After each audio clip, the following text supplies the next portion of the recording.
अस्सलाम वालेकुम dear students. आज हम डिस्कस करेंगे एम्पिरिकल और मॉलिक्यूलर फार्मूला के 10 एमसीक्यूज़ और इन 10 एमसीक्यूज़ में कंप्लीट टॉपिक को डिस्कस करेंगे। तो आइए डिस्कस करते हैं। सबसे पहला क्वेश्चन है correct relation between empirical and molecular formula is. तो स्टूडेंट आपने पढ़ा है कि मॉलिक्यूलर फार्मूला जो है, मॉलिक्यूलर फार्मूला ऐसा फार्मूला होता है जो मॉलिक्यूल में एटम्स की तादाद को जाहिर करता है। ये किसके इक्वल होता है? n multiply empirical formula. अब यहाँ पर n जो है वो क्या हो रहा है? मल्टीप्लाई हो रहा है, तो इस तरफ आगे ये क्या हो जाएगा? डिवाइड हो जाएगा। तो इसका मतलब है कि एम्पिरिकल फार्मूला किसके इक्वल आ जाएगा? Molecular formula over n। तो यहाँ पे जो करेक्ट आंसर बनता है वो क्या होगा स्टूडेंट? वो चार्ली होगा। अब यहाँ पे जो n की वैल्यू है ये स्टूडेंट 1 हो सकती है, 2 हो सकती है, 3 हो सकती है एंड सो ऑन। n की वैल्यू कैलकुलेशन के दौरान 0 नहीं होगी, नेगेटिव में नहीं आएगी या फिर फ्रैक्शन में नहीं आएगी। n की वैल्यू कैलकुलेट करने के लिए हम क्या करते हैं, ये देखें स्टूडेंट। तो मॉलिक्यूलर फार्मूला बराबर है n मल्टीप्लाई एम्पिरिकल फार्मूला के। तो ये एम्पिरिकल फार्मूला इधर आगे क्या हो जाएगा? डिवाइड हो जाएगा। तो ये क्या आ गया? ये आ गया molecular formula over empirical formula. मतलब क्या है कि आप क्या करेंगे? मॉलिक्यूलर मास को डिवाइड कर देंगे एम्पिरिकल फार्मूला मास पे, तो यहाँ से क्या आ जाएगी? n की वैल्यू आ जाएगी। तो ये था स्टूडेंट पहला क्वेश्चन जी। तो स्टूडेंट क्वेश्चन नंबर 2 है कि empirical formula is the simplest atomic ratio of atoms in A molecule. यानी कि मॉलिक्यूल में सिंपलेस्ट एटॉमिक रेशियो को शो करने वाला फार्मूला एम्पिरिकल फार्मूला कहलाता है। Which compound doesn't have empirical formula CH2O। इनमें से किस कंपाउंड का एम्पिरिकल फार्मूला CH2O नहीं है? तो यहाँ पे स्टूडेंट उनको आपको यहाँ पे नेम्स गिवन है, तो आप इनके सबसे पहले क्या करेंगे? मॉलिक्यूलर फार्मूला लिखेंगे। एसिटिक एसिड का मॉलिक्यूलर फार्मूला क्या होता है? CH3COOH। ठीक हो गया। आप इसको जो है वो मॉलिक्यूल की फॉर्म में लिखेंगे तो कितने कार्बन है? 2। तो ये C2 आ गया। हाइड्रोजन कितने हैं? 4।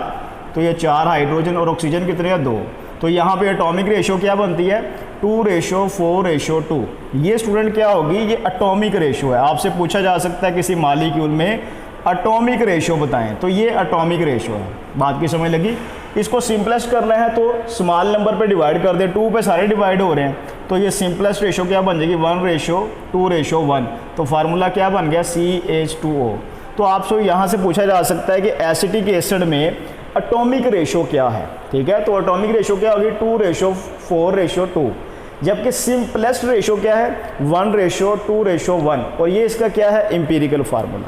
इसी तरह स्टूडेंट जो नेक्स्ट यहाँ पे मॉलिक्यूल डिस्कस किया है ग्लूकोज C6H12O6। अब इसकी एटॉमिक रेशियो कितनी बन रही है? 6:12। ये आ गया 6। इसको सिंप्लीफाई करना तो 6 पे डिवाइड कर दे, तो ये क्या आ जाएगा? 1:1।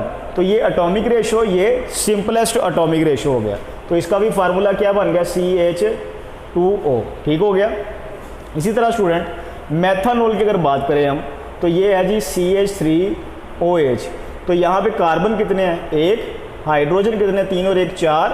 और ऑक्सीजन कितने हैं? 1। तो ये ऑलरेडी क्या है? ये सिंपलेस्ट रेशियो है। तो यही इसका बेटा जी क्या है? एम्पिरिकल फार्मूला है। और यही इसका क्या है? मॉलिक्यूलर फार्मूला है। और इसके लिए n की वैल्यू क्या होगी? यूनिटी होगी, 1 होगी। ठीक हो गया। मिथाइल मेथनोएट। तो ये देखें स्टूडेंट, ये आ गया जी मिथाइल, ये O और ये C♯OH। ये मिथाइल मेथनोएट हो गया। ठीक हो गया। तो यहाँ पे देखें कितने कार्बन है स्टूडेंट? 2 कार्बन है। हाइड्रोजन कितने नज़र आ रहे हैं? 4। 3 और 1 4। ऑक्सीजन कितने हैं? 2। तो ये 2 आ गए। तो यहाँ पे एटॉमिक रेशियो क्या बन रही है? 2:4:2। और सिंपलेस्ट रेशियो क्या होगी यहाँ पे? 1:2:1। तो फार्मूला क्या बन जाएगा? CH2O। तो यहाँ पे स्टूडेंट अगर देखें तो यहाँ पे CH3OH ऐसा मॉलिक्यूल है जिसका एम्पिरिकल फार्मूला क्या है? यही इसका एम्पिरिकल फार्मूला, यही इसका मॉलिक्यूलर फार्मूला है। जबकि बाकी तीनों का क्या है? एम्पिरिकल फार्मूला CH2O है। तो यहाँ पे फिर बेस्ट आंसर क्या बनेगा? चार्ली जो है वो यहाँ पे बेस्ट आंसर बनेगा। क्लियर हो गया जी। तो स्टूडेंट अब क्वेश्चन है combustion analysis is primarily used to determine. तो याद रखिएगा कंबस्शन एनालिसिस जो है इसके ज़रिए आप क्या करते हैं? कंबस्शन एनालिसिस के ज़रिए स्टूडेंट्स आप बेटे फाइंड करते हैं किस चीज़ को? एम्पिरिकल फार्मूले को फाइंड करते हैं। ठीक है। इंपीरिकल फार्मूला किसका फाइंड करेंगे आप? ऑर्गेनिक कंपाउंड्स का। किसका फाइंड करेंगे? ऑर्गेनिक कंपाउंड्स का। कौन से ऑर्गेनिक कंपाउंड्स का? अब आपने याद रखना है कि ऐसे ऑर्गेनिक कंपाउंड्स जिनमें कार्बन, हाइड्रोजन और ऑक्सीजन, ये वाले 3 एलिमेंट्स हों, ठीक है, उन कंपाउंड्स का जो माली इंपीरिकल फार्मूला है वो आप कंबस्शन एनालिसिस से फाइंड करते हैं। क्लियर हो गया? तो फिर यहाँ पे जो बेस्ट आंसर बनता है वो क्या होगा? वो होगा अल्फ़ा, कि कंबस्शन एनालिसिस से हम क्या करते हैं? इंपीरिकल फार्मूले को डिटरमिन करते हैं। बात की समझ लगी जी? तो स्टूडेंट नेक्स्ट क्वेश्चन है, combustion analysis can not be determine empirical formula of. तो अभी हमने डिस्कस किया है कि कंबस्शन एनालिसिस से आप क्या करते हैं? ऐसे कंपाउंड्स का इंपीरिकल फार्मूला फाइंड करते हैं जिनमें कार्बन हो, हाइड्रोजन हो और ऑक्सीजन हो। ठीक हो गया? ऐसे ऑर्गेनिक कंपाउंड्स जिनमें ये 3 वाले एलिमेंट्स पाए जाएं, उनका ही हम क्या कर सकते हैं? इंपीरिकल फार्मूला फाइंड कर सकते हैं। अब बच्चे क्वेश्चन पूछते हैं कि इसकी रीज़न क्या है? तो इसकी रीज़न ये है कि जो कंबस्शन ट्यूब होती है उसमें 2 अब्जॉर्बर लगे होते हैं। कौन कौन से लगे होते हैं? एक लगा होता है मैग्नीशियम परक्लोरेट MgClO4 ट्वाइस, और एक स्टूडेंट क्या होता है 50% KOH का जो है वो एब्जॉर्बर लगा हुआ है। ठीक है, यहाँ पे ये क्या करता है? ये वाटर को एब्जॉर्ब करता है, और ये किसको करता है? ये कार्बन डाइऑक्साइड को एब्जॉर्ब करता है। तो अगर हमारे पास ऐसा ऑर्गेनिक कंपाउंड आ जाए जिनमें क्या हो, कार्बन, हाइड्रोजन, ऑक्सीजन के अलावा कोई और एलिमेंट आ जाए, तो उसकी कंबस्शन के दौरान कार्बन डाइऑक्साइड, वाटर और उसके साथ कोई और जो है वो गैस प्रोड्यूस हो जाएगी जिसका अब्जॉर्बर नहीं है। तो इस वजह से आप ऐसे ऑर्गेनिक कंपाउंड्स जिनमें कार्बन, हाइड्रोजन, ऑक्सीजन के अलावा कोई एलिमेंट हो, उसकी आप क्या कर सकते हैं? कंबस्शन एनालिसिस से इंपीरिकल फार्मूला फाइंड नहीं कर सकते। तो यहाँ पे देखें, ग्लूकोज का जो इंपीरिकल जो मॉलिक्यूलर फार्मूला वो क्या? C6H12O6, तीनों एलिमेंट्स आ रहे हैं, इसका मतलब है इसकी कंबस्शन एनालिसिस की जा सकती है। एसिटाइलिन क्या? C2H2, इथाइन है, इसको एसिटाइलिन भी बोलते हैं। इसमें कार्बन भी है, इसमें हाइड्रोजन भी है। अमाइनो एसिड का फार्मूला स्टूडेंट क्या होता है कि RCH, यहाँ पे क्या लगा होता है? अमाइनो ग्रुप, और ये आ गया कार्बोक्सिल ग्रुप। तो यहाँ पे अगर आप देखें तो ये क्या आ गया स्टूडेंट? कार्बन, हाइड्रोजन, ऑक्सीजन के अलावा नाइट्रोजन एलिमेंट भी आ गया। अब इसकी कंबस्शन करेंगे तो कार्बन डाइऑक्साइड, वाटर और इसके अलावा नाइट्रोजन का कोई ऑक्साइड प्रोड्यूस होगा, तो उसको एब्जॉर्ब करने के लिए कंबस्शन ट्यूब के अंदर कोई भी एब्जॉर्बर नहीं लगा हुआ। जबकि एथेनॉल का स्टूडेंट फार्मूला क्या है? C2H5OH। तो यहाँ पर भी देखें, कार्बन है, हाइड्रोजन है और ऑक्सीजन है। तो यहाँ पे जो बेस्ट आंसर फिर बनता है वो कौन सा होगा? बीटा, कि अमाइनो एसिड्स यानी कि नाइट्रोजन पर कंटेन करने वाले जो कंपाउंड्स हैं उनका कंबस्शन एनालिसिस से हम इंपीरिकल फार्मूला डिटरमिन नहीं कर सकते जी। तो स्टूडेंट नेक्स्ट क्वेश्चन है कि empirical formula of a compound is CH2O with molar mass 60 gram per mole belong to which class of biochemical compound. तो कोई कंपाउंड है जिसका जो मॉलिक्यूलर मास है वो 60 ग्राम पर मोल है। पूछा ये है कि बताएं वो किस क्लास से बिलोंग करता है। तो यहाँ पे अगर स्टूडेंट हम लिखें ग्लूकोज C6H12O6, तो इसका जो मोलर मास है वो बनता है 180 ग्राम पर मोल, और ये बिलोंग किससे करता है? कार्बोहाइड्रेट से। इसी तरह हमारे पास एसिटिक एसिड है CH3COOH। अब इन दोनों का जो इंपीरिकल फार्मूला वो सेम है। तो इसका बेटा जी मोलर मास कितना है? 60 ग्राम पर मोल। अब दोनों का जो इंपीरिकल फार्मूला है वो स्टूडेंट क्या है? CH2O। अब यहाँ पे जो आंसर बनेगा वो क्या होगा? वो कार्बोक्सिलिक एसिड होगा, क्योंकि एसिटिक एसिड जो है ये बिलोंग करता है कार्बोक्सिलिक एसिड क्लास से, और इसका जो मॉलिक्यूलर मास है वो 60 ग्राम पर मोल है। क्लियर हो गया जी? तो स्टूडेंट नेक्स्ट क्वेश्चन है, a sample of liquid consisting of carbon, hydrogen and oxygen was subjected to combustion analysis. 24 gram of compound gave 22 gram of CO2 which is percentage of carbon. अब देखिए, किसी भी organic compound की जब आप combustion analysis करते हैं तो परसेंटेज कार्बन फाइंड करने का फार्मूला क्या है कि mass of CO2 divided by student क्या है? Mass of carbon dioxide organic compound, और यहाँ पर मल्टीप्लाई क्या होगा? 12/44 मल्टीप्लाई बाई 100।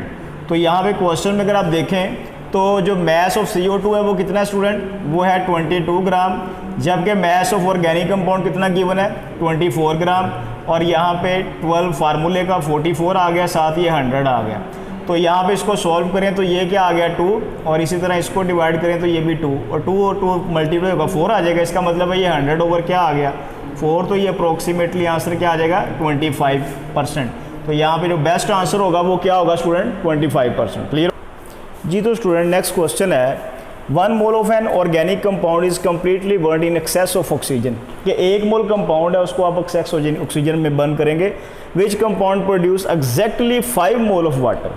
अब ये स्टूडेंट बड़ा इंपॉर्टेंट पॉइंट है, आपने याद रखना है ये पॉइंट कि ऑर्गेनिक कंपाउंड में यानी कि हाइड्रोकार्बन में, ऑर्गेनिक कंपाउंड में जितने कार्बन होंगे उतने ही CO2 के मॉलिक्यूल प्रोड्यूस होंगे, और जितने हाइड्रोजन होंगे उसका हाफ जो है वो वाटर मॉलिक्यूल्स प्रोड्यूस होंगे। ठीक है, बजाय कि आप इनकी कंबस्शन जो है वो इक्वेशन लिखें, आप डायरेक्ट इनके मॉलिक्यूलर फार्मूले लिख लें। ब्यूटीन का फार्मूला देखें जी, ब्यूटीन का जो है 4 कार्बन है, ठीक है, तो इसमें जो हाइड्रोजन आएंगे वो कितने होंगे स्टूडेंट, वो होंगे 8, ठीक है ना, क्योंकि ये क्या है ब्यूटीन है, यानी कि अल्केन में से 2 हाइड्रोजन आप कम करेंगे। अगर ये अल्केन होता ब्यूटेन तो 4 को 2 से मल्टीप्लाई करके 2 ऐड करते, इसलिए यहाँ पे 8 हाइड्रोजन है। तो इसका मतलब है कि जब ब्यूटीन की आप कंबस्शन करेंगे तो 4 कार्बन है, तो 4 ही कार्बन डाइऑक्साइड के मॉलिक्यूल बनेंगे, और 8 हाइड्रोजन है, इसका मतलब है 4 क्या बनेंगे हाइड्रोजन के मॉलिक्यूल बनेंगे। ठीक हो गया। तो जब के स्टूडेंट नेक्स्ट क्या है यहाँ पे एथानॉल, तो एथानॉल का फार्मूला क्या है C2H5OH। तो यहाँ पे अगर आप देखें स्टूडेंट तो कितने कार्बन है 2 कार्बन है, तो इसका मतलब है 2 CO2 के मॉलिक्यूल्स जो हैं वो प्रोड्यूस होंगे। अब यहाँ पे अगर देखें आप हाइड्रोजन कितनी है 5 और 1 6, तो इसका मतलब है यहाँ से हाफ कितने होंगे 3 जो है वो वाटर के मॉलिक्यूल प्रोड्यूस होंगे। ये वाटर मॉलिक्यूल स्टूडेंट लिखना है आपने।